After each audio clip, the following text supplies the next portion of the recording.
By the quiet riverbank tinged with the colors of sunset, an old fisherman placed a bamboo basket filled with freshly caught crabs onto the grass. The basket was completely without a lid. Anyone passing by would secretly think the crabs would quickly crawl out and find their way to escape back toward the cool water. Yet the strange thing was that the crabs remained tucked away in the basket until it was completely dark. The reason did not lie in the basket being too deep or the crabs being too weak. The reason lay within their own kind. Every time a crab made an effort to use its claws to grip the side of the basket, to lift itself toward the mouth of the rim, yearning for light and freedom, immediately the crabs below would use their pincers to clamp onto it and drag it back down to the dark bottom of the basket. Thus, an endless loop took place. Not a single crab could escape, and they all awaited a tragic end in a pot of boiling water. The world looks at that phenomenon and calls it the crab effect. Under the vision of spiritual practitioners and philosophers, that bamboo basket is no different from the cycle of forgetfulness of the mundane realm, and the crabs struggling at the bottom of the basket are the truest reflection of sentient beings struggling in the mud of ignorance. The crab effect is not merely a cruel biological instinct of a lowly animal. It is a giant mirror reflecting the darkest corners of human nature, where envy and narrow-mindedness reign. To understand the root cause of the psychology that hates the rise of others, we need to look back at how the human mind categorizes the world. All things born into this heaven and earth are inherently equal and silent, but the human mind prefers division.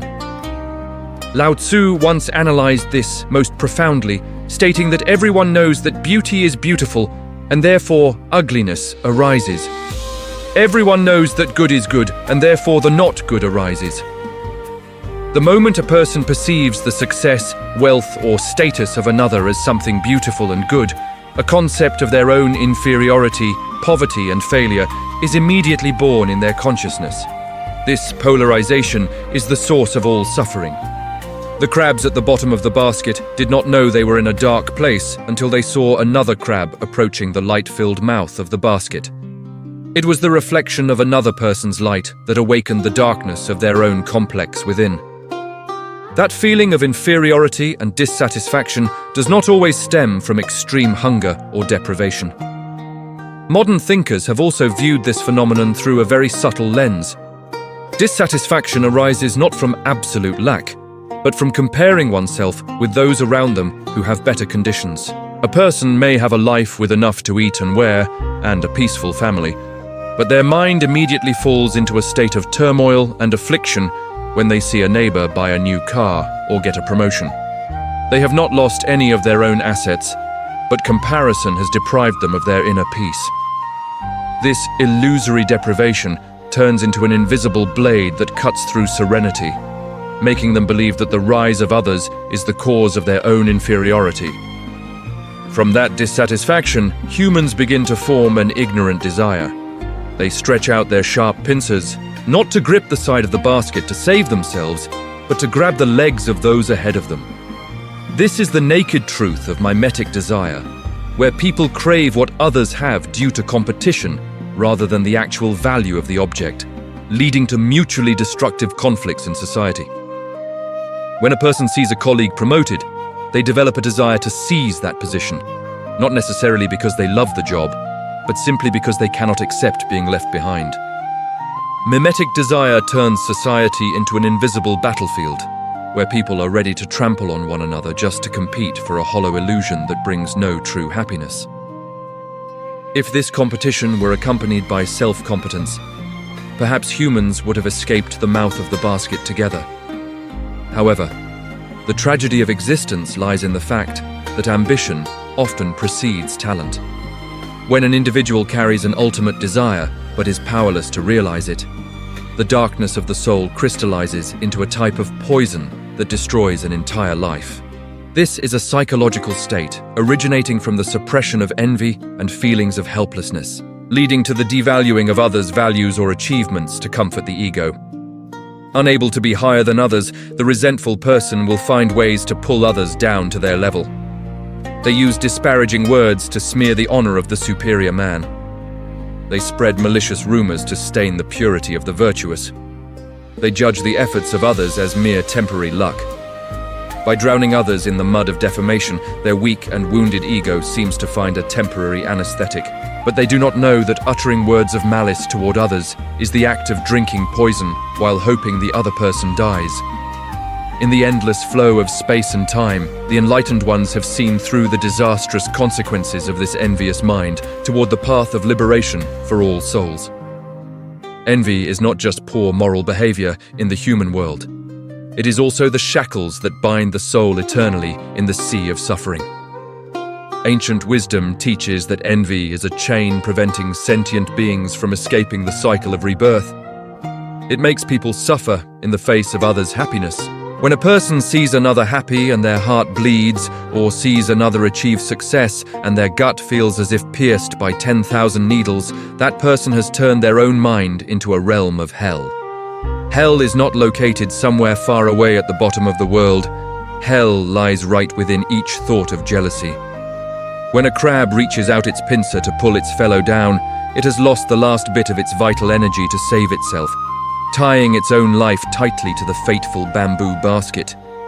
A spiritual practitioner, or simply a person who wants to find stillness amidst the bustling world, will find that if they allow the venom of the crab effect to seep into their mind, even sitting in meditation for 1,000 years will be useless. Purity requires an inner lake that is flat and without ripples. But envy is a storm wind that never stops blowing. He who is envious of the success, fame, or respect that others receive cannot achieve true concentration of the mind. Lacking this focus, humans will forever drift like duckweed on the water, easily exploding in rage over a word of criticism and easily sinking into sorrow because of someone else's aura.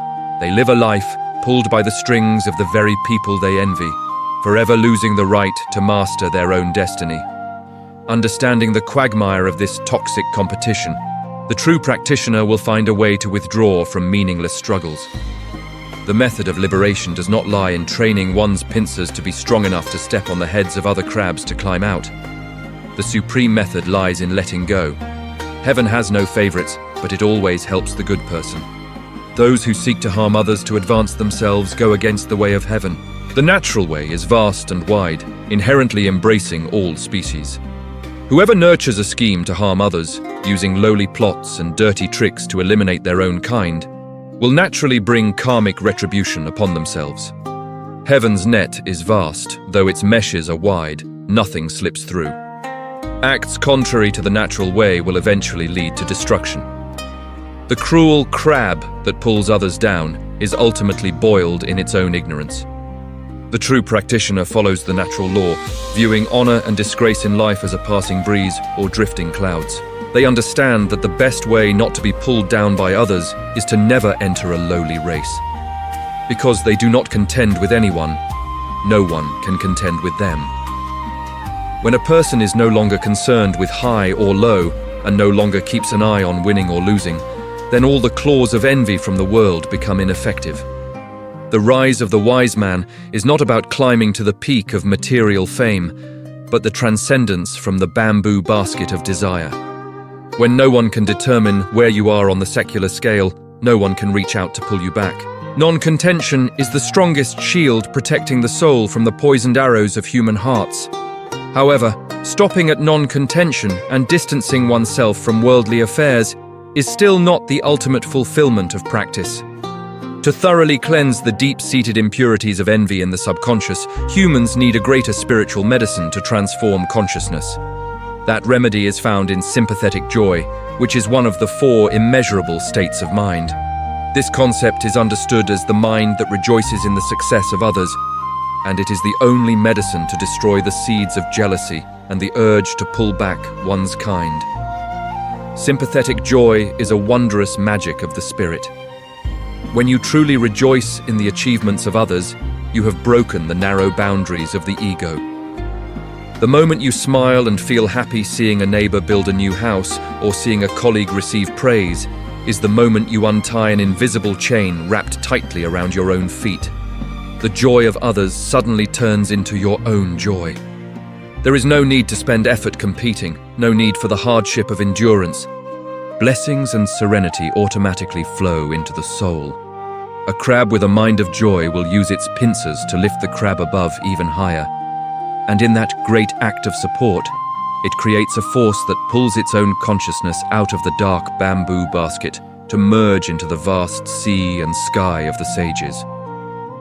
The journey of cultivating humanity and overcoming the crab effect is a long road that requires mindfulness and wakefulness in every moment. The fisherman's bamboo basket is always there, present in the family, in the workplace, and in tangled social relationships. Each passing day, we must face a choice. Either we let the darkness of resentment, relative deprivation, and mimetic desire prompt our hands to reach out and pull others into the mud. Or we contemplate the truth of all things, let go of dualistic differentiation, nurture the mind of sympathetic joy, and uphold the way of non-contention. When a person thoroughly understands that the success of others does not deprive them of anything, and the failure of others does not add anything precious to them, that person has touched the door of the great way. Life is a great stage, but it is not a battlefield of mutual destruction. Concentration is not born from stepping on the shoulders of 10,000 people, but from a gentle smile upon seeing 10,000 people happy. The evening wind blows across the grass by the river. The bamboo basket may still imprison the ignorant crabs, but for a soul that has reached the realm of non-self and sympathetic joy, that basket has long since vanished, giving way to a clear, non-abiding and tranquil sky.